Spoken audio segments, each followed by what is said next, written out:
అందరికీ హాయ్ అండి. Welcome to Prithvi tarot. ఇప్పుడు వారానికి సంబంధించి రాశుల పరంగా తీస్తున్నాను కనుక ఇప్పుడు వచ్చే రాశి కన్యా రాశి అండి. ఇది చెప్పండి యూనివర్స్, ఈ వారం పాటు కన్యా రాశి వారికి ఎలా ఉంది అంటే ఈ రోజు నుంచి మొదలుకొని 12వ తేదీ వరకు కన్యా రాశి వారికి ఎలా ఉంది? ప్లీజ్ యాక్యురేట్ రీడింగ్ ఇవ్వండి, పాజిటివ్ రీడింగ్ ఇవ్వండి యూనివర్స్ ప్లీజ్.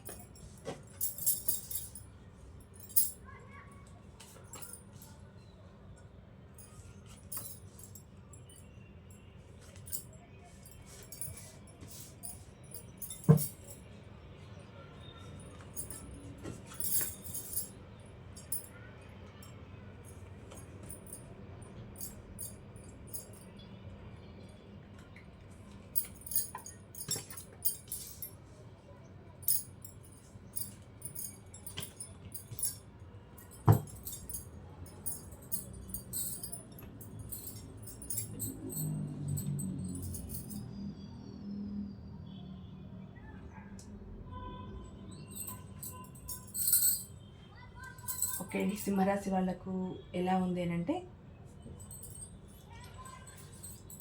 ఇక్కడ వర్క్ పరంగా ఎక్కువ కష్టపడుతున్నారండి కన్యారాశి వాళ్ళు. ఆ కష్టాన్ని ఈ కష్టం వల్ల ఎక్కువ ప్రోగ్రెస్ చూస్తారు. అంటే వర్క్ బర్డన్ ఎక్కువైనా కూడా మనీ గ్రోత్ పైన ఎక్కువ ఫోకస్ పెడుతున్నారు. మనీ గ్రోత్ కోసం ఎక్కువ ఆలోచిస్తున్నారు. అంటే మిగతా వాటిని కూడా పట్టించుకోనంత ఇదిగా లీనమైపోయారు అన్నట్టు మీ వర్క్లో. వర్క్ డెడికేటెడ్గా చాలా ఉంటారండి ఈ వీక్లో. అంటే వర్క్ ఇంకా వర్క్ అంటే ఏదైనా మీకు స్పెషల్ వర్క్ రావచ్చు, అది మీ జాబ్ కెరియర్ పరంగా. అంటే ఈ వీక్లో ఈ ప్రాజెక్ట్ని పూర్తి చేయాలి అని ఏమైనా మీకు పైనుంచి ఆర్డర్స్ రావచ్చు. లేదు మీకున్న వర్క్, ఇంతకుముందు పెండింగ్ ఉన్న వర్క్ ఏదైనా ఉంటే ఈ వీక్లో కంప్లీట్ చేయాలన్న ఒక సంకల్పం మీరు పెట్టుకోవచ్చు. అలాంటి వర్కులు తొందరగా చేసేయాలి, ఒకరితో ఒక మాట అనిపించుకోవద్దు. దీనివల్ల మళ్ళీ మనీ గ్రోత్ ఉంటుంది.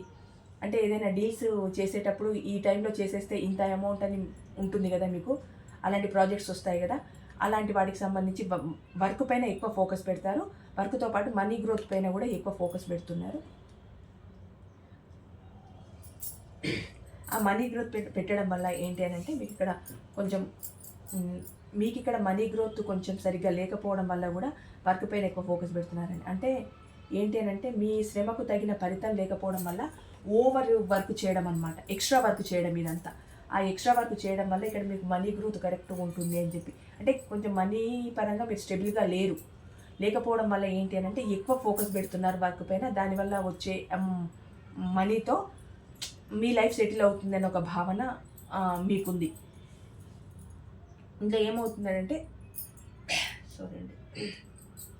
ఒకటి చిన్నగా ఏదైనా ఈ మనీ విషయంలో కానీ లేదా మీ వర్క్కి సంబంధించిన విషయాలలోనే కానీ ఏదైనా చిన్నగా మాట అనుకోవడం కానీ, అదేనండి ఇంకా జాబ్ పరంగా కానీ కెరీర్ పరంగా కానీ చిన్నగా ఏదో చిన్న విషయాలలో వస్తాయి కదా ఒడిదుడుకులు.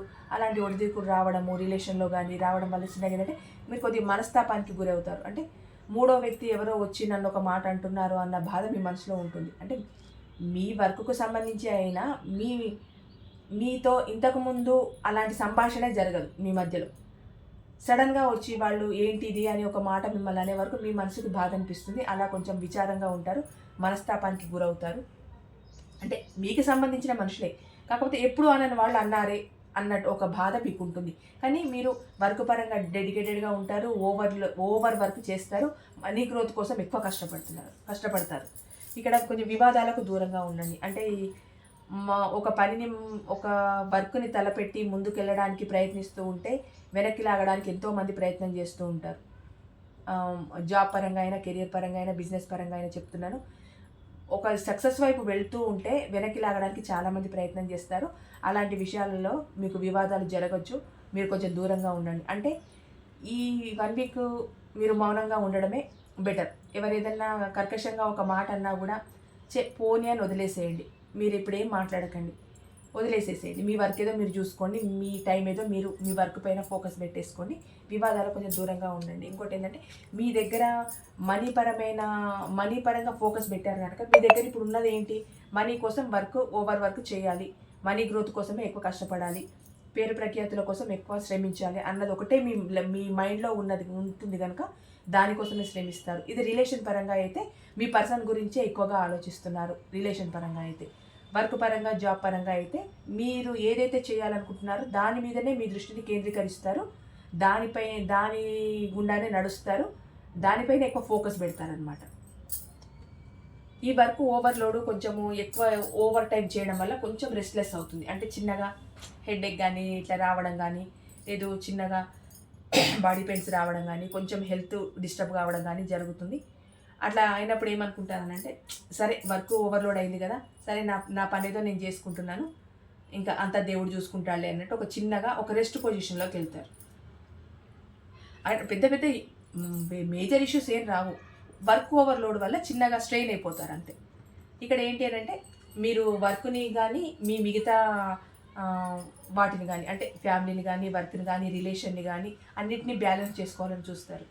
అంటే ఏది డ్యామేజ్ అవ్వకుండా మీ లైఫ్లో, అటు వర్క్ డ్యామేజ్ అవ్వద్దు, మీ ఫైనాన్స్ పరంగా మీ గ్రోత్ని మీరు ఆపుకోకుండా, ఇటు ఫ్యామిలీని డిస్టర్బ్ చేయకుండా, అటు రిలేషన్ని డిస్టర్బ్ చేసుకోకుండా బ్యాలెన్స్ చేసుకుంటారనమాట.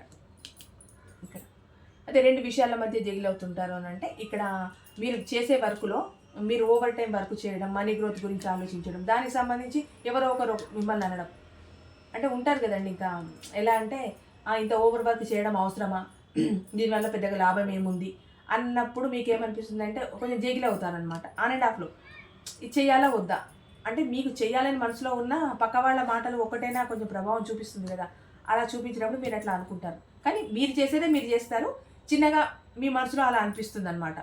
అరే వాళ్ళు అన్నారు కదా, నిజమే కదా, చేయొచ్చా ఇంత ఓవర్ వర్క్ అని మీ మనసుకు అనిపిస్తుంది అంతే. ఇంకొకటి, గతంలో ఎప్పుడో మీకు జరిగిన ఫెయిల్యూర్స్ని ఎక్కువ గుర్తు చేసుకుంటారు. ఆ ఫెయిల్యూర్స్ని ఎందుకు గుర్తు చేసుకుంటారు అని అంటే ప్రజెంట్లో సక్సెస్ అవ్వాలి అన్న ఉద్దేశంతో గుర్తు చేసుకుంటారు. ప్రజెంట్లో ఇప్పుడు నేను సక్సెస్ అవ్వాలి, గతంలో జరిగిపోయింది, నా ఫెయిల్యూర్ అంతా అయిపోయింది. ఇది రిలేషన్ పరంగా అయితే గతంలో మీ మధ్య జరిగిన ఆర్గ్యుమెంట్స్, గొడవల్ని ఎక్కువగా గుర్తు చేసుకొని బాధపడుతూ ఉంటారు. కెరియర్ పరంగా, జాబ్ పరంగా అయితే గతంలో మీరు చూసిన ఫెయిల్యూర్స్ని ఇప్పుడు గుర్తు చేసుకొని సక్సెస్ బాట వైపు నడవడానికి ఇలాంటి వాటిని గుర్తు చేసుకుంటూ ఉంటారు. ఇంకొకటి ఏంటి అని అంటే, ఇది మీ రిలేషన్కి సంబంధించి అయినా, లేదు వర్క్కి సంబంధించి అయినా, మీకన్నా పెద్దవాళ్లతో చర్చిస్తారు. అంటే ఈ జాబ్కి నేను వెళ్తున్నాను, ఇది ఓకేనా, ఈ వర్క్ పరంగా నేను కొంచెం హార్డ్ వర్క్ చేయాలనుకుంటున్నాను, ఇంకా కొంచెం గ్రోత్ పెంచుకోవాలనుకుంటున్నాను, ఇది ఓకేనా అని మీకు సంబంధించిన పెద్దవాళ్ళని అడగడం. లేదు రిలేషన్లో ఉన్న వాళ్ళైతే మీ మ్యారేజ్కి సంబంధించి ఏదైనా విషయం బయటికి రావడం, ఆ మ్యారేజ్కి సంబంధించి మాట్లాడుకోవడం. అంటే ఇది మ్యారేజ్ కార్డ్ అండి. ఇక్కడ మీకు ఏంటి అని అంటే కన్యారాశి వాళ్ళకి వివాహాది శుభకార్యాలకు కానీ, గృహానికి సంబంధించిన విషయాలలో కానీ ఖచ్చితంగా మీకు మంచి సూచనలండి ఈ 1 వీక్లో. ఇంకోటి, గురు రవిల కలయిక వల్ల కూడా మీకు చాలా బాగుంటుంది. అంటే మీరు ఏ పని అనుకున్నా సక్సెస్ అవుతుంది. ఇంత ఓవర్ బర్డన్గా మీరు పని చేయాలని అనుకుంటున్నారు కనుక, అంత ఓవర్ స్ట్రెస్ ఫీల్ అవుతున్నారు, ఓవర్ వర్క్ని పైన వేసుకుంటున్నారు కనుక ఖచ్చితంగా మీ వర్క్లో మీరు సక్సెస్ అవుతారు. మీరు వర్క్లో కానీ, రిలేషన్లో కానీ ఖచ్చితంగా ఒక సక్సెస్ని చూస్తారు. హ్యాపీనే చూస్తారు ఈ 1 వీక్లో మీరు. అంటే మీరు చేసే ప్రతి పనిలో ఖచ్చితంగా సంతోషాన్ని చూస్తారు. అది మీరు వర్క్ హార్డ్ అనిపించినా చివరికి మీరు విజయమే సాధిస్తారు అందులో. ఇంకొకటి, కష్టమైనా మీరు వెళ్ళాలనుకున్న దగ్గరికి వెళ్ళడం, చేయాలనుకున్న పనిని చేయడం, దక్కించుకోవాలి అనుకున్న రిలేషన్ని దక్కించుకోవడం. మీకు కష్టం అనిపించినా చేయాలనుకున్న పనిని హ్యాపీగా చేస్తారు, సక్సెస్ని చూస్తారండి ఓవరాల్గా ఈ 1 వీక్లో కన్యారాశి వాళ్ళు. ఇదండి ఈ వార ఫలితం కన్యారాశి వాళ్ళకి. Thank you so much.